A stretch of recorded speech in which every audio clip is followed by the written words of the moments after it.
सभी को मेरा नमस्कार। एक बार फिर से आपका स्वागत है अपने YouTube चैनल ऑनलाइन क्लासेस गुरु में।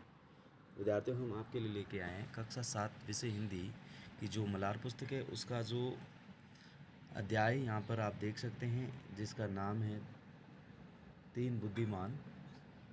ये जो कहानी है इनके जो सभी पाठ्य पुस्तक के प्रश्न हैं, सभी पाठ्य पुस्तक के प्रश्नों के उत्तर इस वीडियो के माध्यम से हम आपको प्रोवाइड करवाने जा रहे हैं, तो ध्यान से देखिएगा। यहाँ पर देखेंगे मेरी समझ से पाठ से, तो यहाँ पर जो पहला प्रश्न है क में लोक कथा के आधार पर नीचे दिए गए प्रश्नों का सटीक उत्तर कौन सा है, उसके सामने स्टार बनाइए और कुछ प्रश्नों के एक से अधिक उत्तर भी हो सकते हैं। तो यहाँ पर हम देखेंगे, यहाँ पर लोक कथा में पिता में अपने बेटों से धन संचय करने को कहा। उनकी इस बात का क्या अर्थ हो सकता है? तो यहाँ पर चार ऑप्शन दे रखे हैं। खेती बाड़ी करना और धन इकट्ठा करना, पैनी दृष्टि और तेरू बुद्धि का विकास करना, ऊँट का व्यापार करना और गांव छोड़कर किसी नगर में जाकर बसना। तो यहाँ पर जो इसका जो आंसर रहेगा आपके पैनी दृष्टि और तेरू बुद्धि का विकास करना। फिर नेक्स्ट हम देखेंगे विद्यार्थियों, प्रश्न जो 2 है, 3 भाइयों ने अपने ज्ञान और बुद्धि का उपयोग करके ऊँट के बारे में बहुत कुछ बता दिया। इससे क्या निष्कर्ष निकाला जा सकता है? तो यहाँ पर चार ऑप्शन दे रखे हैं, यहाँ पर देख सकते हैं। बुद्धि का प्रयोग करके ऊँट के बारे में सब कुछ बताया जा सकता है। समस्या को सुलझाने के लिए ध्यान से निरीक्षण करना महत्वपूर्ण है और किसी व्यक्ति का ज्ञान, बुद्धि और धन ही सबसे बड़ी ताकत है और ऊँट के बारे में जानने के लिए दूसरों पर भरोसा करना चाहिए। तो यहाँ पर जो इसका उत्तर रहेगा वो रहेगा समस्या को सुलझाने के लिए ध्यान से निरीक्षण करना महत्वपूर्ण है। नेक्स्ट हम देखेंगे विद्यार्थियों, नेक्स्ट यहाँ पर जो 4 नंबर प्रश्न है, राजा ने भाइयों की बुद्धिमत्ता पर विश्वास क्यों किया? तो इसमें भी 4 ऑप्शन हैं। भाइयों ने अपनी बात को तर्क के साथ समझाया, राजा को ऊँट के स्वामी की बातों पर संदेह था, राजा ने स्वयं ऊँट और पेटी की जांच कर ली थी, भाइयों ने राजा को अपनी बात में उलझा दिया था। तो यहाँ पर देखेंगे हम, इसका जो उत्तर रहेगा भाइयों ने अपनी बात को तर्क के साथ समझाया। नेक्स्ट हम देखेंगे प्रश्न संख्या 4। प्रश्न विद्यार्थियों 4 है, लोक कथा के पात्रों और घटनाओं के आधार पर राजा के निर्णय के पीछे कौन सा मूल्य छिपा है? तो 4 ऑप्शन दे रखे, दोषी को कड़ा से कड़ा दंड देना हर समस्या का सबसे बड़ा समाधान है। अच्छी तरह जांच किए बिना किसी को दोषी नहीं ठहराया जाना चाहिए। राजा की प्रत्येक बात और निर्णय को सदा सही माना जाना चाहिए। ऊँट की चोरी निर्णय के लिए सेवक की बुद्धि का उपयोग करना चाहिए। तो यहाँ पर 4 ऑप्शन दे रखे हैं, इनमें से जो यहाँ पर देख सकते हैं, अच्छी तरह जांच किए बिना किसी को दोषी नहीं ठहराना चाहिए। नेक्स्ट यहाँ पर हम देख सकते हैं ख का जो प्रश्न है, हो सकता है कि आपके समूह के साथी भिन्न भिन्न उत्तर चुनें। अपने मित्रों के साथ चर्चा कीजिए कि आपने यह उत्तर क्यों चुने। तो यहाँ पर इसका जो उत्तर हम करेंगे, तो विद्यार्थियों इसका उत्तर हम करेंगे, हमने ऊपर दिए गए उत्तर इसलिए चुने हैं क्योंकि लोक कथा में पिता अपने बेटों को रुपया, पैसा और सोना चांदी की जगह दूसरे प्रकार के धन जैसे स्थिति को समझने की क्षमता, पैनी दृष्टि, तीव्र बुद्धि आदि को संचित करने की सलाह देते हैं ताकि उनके जीवन में किसी भी प्रकार की कोई कमी न रहे। फिर 2 नंबर लिखेंगे, तीनों भाई बड़े ध्यान से रास्ते को देखते हुए चल रहे थे जिससे उन्हें रास्ते में पड़े निशानों और संकेतों से ऊँट की जानकारी प्राप्त हुई। इससे यह स्पष्ट होता है कि समस्याओं को हल करने के लिए ध्यानपूर्वक अवलोकन और सोच विचार जरूरी होता है। 3 में लिखेंगे, राजा ने पेटी के माध्यम से तीनों भाइयों की परीक्षा खुद ली जिसमें तर्कों के साथ वे तीनों भाई सफल रहे। उन्होंने जो भी कहा उसका तर्क भी दिया। इस प्रकार राजा ने पूरी तरह से संतुष्ट होने के बाद वे बिना देखे चीज़ों को समझ सकते और उनकी बुद्धिमत्ता पर विश्वास किया। 4 में लिखेंगे, 4 नंबर पॉइंट लिखेंगे, राजा ने पहले तीनों भाइयों को ऊँट चोरी का दोषी माना लेकिन जल्दबाजी में कोई दंड नहीं दिया। उसने उनकी बुद्धिमत्ता की परीक्षा ली और जब वह स्वयं उनके उत्तरों की सत्यता से आश्वस्त हो गया तब जाकर उन्हें निर्दोष घोषित किया। इससे यह सीख मिलती है कि किसी भी निर्णय से पहले अच्छी तरह से सत्यता की जांच करना आवश्यक है। फिर नेक्स्ट है पंक्तियों पर चर्चा। तो यहाँ पर हम देखेंगे, तो विद्यार्थियों देख सकते हैं पंक्तियों पर चर्चा पाठ में से चुनकर कुछ पंक्तियाँ दी गई हैं, उन्हें ध्यान से पढ़िए और इन पर विचार कीजिए। आपको इनका क्या अर्थ समझ में आया, अपने विचार अपने समूह में साझा कीजिए और लिखिए। तो यहाँ पर हम देखेंगे क में दीर्घ रुपये पैसे के स्थान पर तुम्हारे पास पैनी दृष्टि होगी और सोने चांदी के स्थान पर तीर व बुद्धि होगी। ऐसा धन संचित कर लेने पर तुम्हें कभी किसी प्रकार की कमी नहीं रहेगी। तुम दूसरों की तुलना में 19 नहीं रहोगे। तो इसका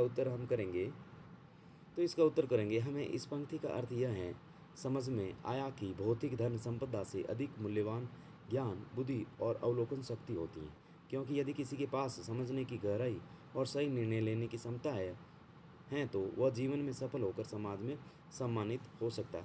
तो विद्यार्थियों जिन्होंने चैनल को सब्सक्राइब नहीं किया तो प्लीज़ चैनल को सब्सक्राइब कीजिएगा, वीडियो को लाइक कीजिएगा, वीडियो को शेयर कीजिएगा, ताकि मेरे चैनल पर जो वीडियो अपलोड हो आपके पास नोटिफिकेशन पहुंच सके। इस नोटिफिकेशन के माध्यम से अपना सारा संपूर्ण हल कर सके। तो प्लीज़ वीडियो को लाइक कीजिएगा और चैनल को सब्सक्राइब कीजिएगा। नेक्स्ट देखिएगा, प्रश्न है हर वस्तु स्थिति को पूर्णतः समझने और जानने का प्रयास करो, कुछ भी तुम्हारी दृष्टि से न बच पाए। तो इसका उत्तर करेंगे हमें इस पंक्ति का अर्थ यह समझ में आया कि किसी भी समस्या को हल करने के लिए हमें सतर्क रहकर उसके हर पहलुओं पर ध्यानपूर्वक विचार कर लेना चाहिए, क्योंकि गहराई से देखने, सोचने और समझने से हर समस्या का समाधान हो जाता है। नेक्स्ट देखिएगा विद्यार्थियों, नेक्स्ट जो प्रश्न है विद्यार्थियों यहाँ पर देख सकते हैं, हमने अपने परिवेश को पैनी दृष्टि से देखने और बुद्धि से सोचने के प्रयास में बहुत समय लगाया है। तो इसका उत्तर हम करेंगे विद्यार्थियों, हमें इस पंक्ति का अर्थ यह समझ में आया कि किसी भी परिस्थिति को जानने के लिए उस पर पूरी तरह से सोच विचार कर सूक्ष्म विश्लेषण कर लेना चाहिए। जल्दबाजी में कोई निष्कर्ष नहीं निकालना चाहिए। नेक्स्ट देखिएगा, नेक्स्ट विद्यार्थियों हम देख सकते हैं मिलकर करे मिलान। इस लोक कथा में से चुनकर कुछ वाक्य स्तंभ 1 में दिए गए उनके भाव या अर्थ से मिलते जुलते वाक्य स्तंभ 2 में दिए गए स्तंभ 1 के वाक्यों को स्तंभ 2 के उपयुक्त वाक्यों को सम्मिलित कीजिए। तो यहाँ पर हम देखेंगे स्तंभ और स्तंभ 1 और 2 कुछ समय पश्चात पिता चल बसे। तो इसको किससे मिलाएंगे, तो यहाँ पर देख सकते हैं कुछ समय जो पिता है वो चल बसे, यहाँ पर हम मिलाएंगे, यहाँ पर लिखेंगे थोड़े समय के बाद पिता का देहांत हो गया। फिर यहाँ पर हम देखेंगे हम कहीं भी क्यों न हो भूखे नहीं मरेंगे। तो इसका जो मिलान करेंगे 5 नंबर से करेंगे। किससे करेंगे, 5 नंबर से। 2 को 5 से मिलाएंगे, हम चाहे जहाँ भी हो हमें खाने के लिए कुछ न कुछ मिल ही जाएगा। ठीक है। फिर नेक्स्ट है 3 को घुड़सवार ने तीनों भाइयों को शंका की दृष्टि से देखा। तो यहाँ पर हम देखेंगे जो है इसको मिलाएंगे, 3 को 1 से मिलाएंगे। घोड़े पर सवार व्यक्ति ने तीनों भाइयों को अविश्वास से देखा। फिर यहाँ पर जो 4 नंबर में है, बचपन से ही हमें ऐसी आदत पड़ गई कि हम कुछ भी अपनी दृष्टि से नहीं चूकने देते। तो इसको मिलाएंगे हम, 4 को है वो 4 से ही मिलाएंगे। बचपन से ही इसको इससे मिलाएंगे, बचपन से ही हमें आदत होगी कि हम छोटी बड़ी वस्तु पर ध्यान अवश्य देते हैं।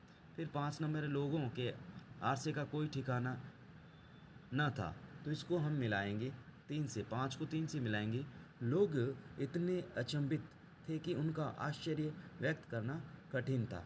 नेक्स्ट देखिएगा विद्यार्थियों, नेक्स्ट जो प्रश्न है, नेक्स्ट विद्यार्थियों प्रश्न कुछ इस प्रकार से सोच विचार के लिए लोक कथा को एक बार फिर ध्यान से पढ़िए, पता लगाइए और लिखिए। तीनों भाइयों ने बिना ऊँट को देखे उसके विषय में कैसे बता दिया था। आपके अनुसार इस लोक कथा में सबसे अधिक महत्व किस बात को दिया गया है। तार्किक सोच, अवलोकन तथा या सत्यवादिता लोक कथा के आधार पर समझाइए। और फिर यहाँ पर ये जो 6 तक प्रश्न है, इन सभी प्रश्नों के उत्तर। तो यहाँ पर हम पहले जो क में दे रखा है, तीनों भाइयों ने बिना ऊँट को देखे उसके विषय में कैसे बता दिया। तो इसका उत्तर देखिएगा। तो विद्यार्थियों इसका उत्तर करेंगे, तीनों भाइयों की बचपन से ही कुछ ही अपनी पैनी दृष्टि से न चूकने देने की आदत थी। उन्होंने रास्ते की धूल पर पड़े ऊँट के पैरों के निशान, सड़क के दाईं ओर की घास चरी होने के निशान तथा ऊँट के घुटने टेक कर बैठने के चिन्ह के पास एक महिला के जूतों तथा छोटे छोटे पैरों के चिन्ह को देखकर बिना ऊँट को देखे उसके विषय में बता दिया था। नेक्स्ट देखिएगा प्रश्न ख का। प्रश्न विद्यार्थियों ख है, आपके अनुसार इस लोक कथा में सबसे अधिक महत्व किस बात को दिया गया? तार्किक सोच, अवलोकन या सत्यवादिता लोक कथा के आधार पर समझाइए। आइए देखते हैं इसका उत्तर किस प्रकार से करना है।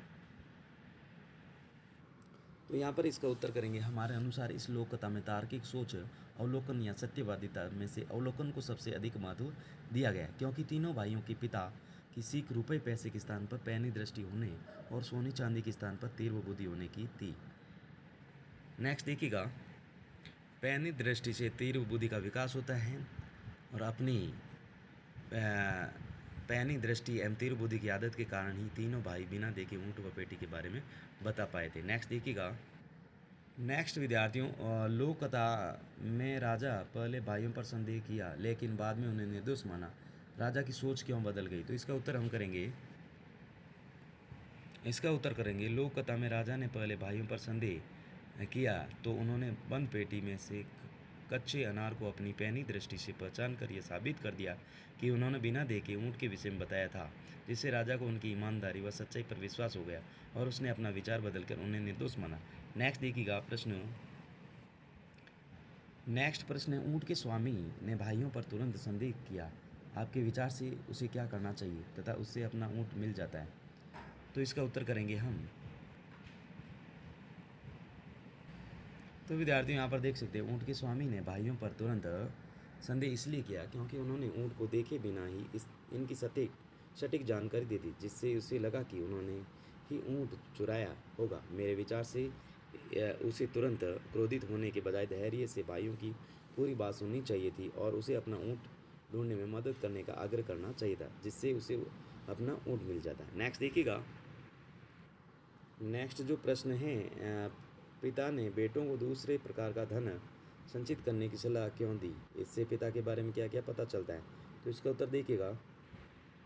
पिता ने बेटों को दूसरे प्रकार का धन अर्थात पैनी दृष्टि व तीव्र बुद्धि संचित करने की सलाह इसलिए दी क्योंकि इससे उनके जीवन में किसी प्रकार की कोई कमी नहीं रहेगी। इससे पिता के बारे में यह पता चलता है कि वे निर्धन तो थे परंतु उनके पास पैनी दृष्टि और तीव्र बुद्धि थी। नेक्स्ट देखिएगा।